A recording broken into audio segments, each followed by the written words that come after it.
আজ তোমাদের সাথে একটা চিংড়ি রেসিপি শেয়ার করা যাক।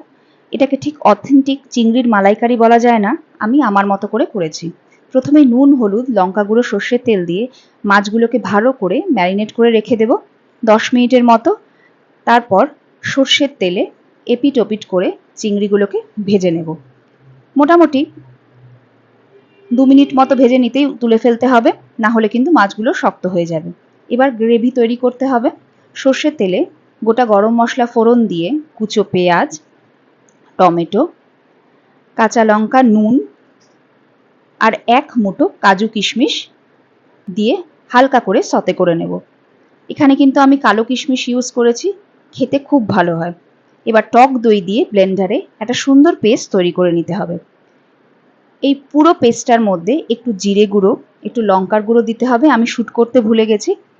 এবার ভালো করে মশলাটা কষে গেলে তার মধ্যে গরম জল দিয়ে গ্রেভিটা তৈরি করে নিতে হবে। একটু ফুটে আসতেই মাছগুলো ঢেলে দিলাম এর মধ্যে।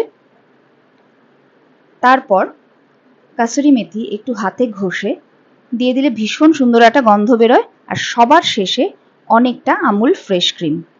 ব্যাস, চিনি দিতেই এই পুরো রেসিপিটা 10 মিনিটের মধ্যে কিন্তু রেডি হয়ে গেছে। এবার গরম ভাতের সাথে সার্ভ করলেই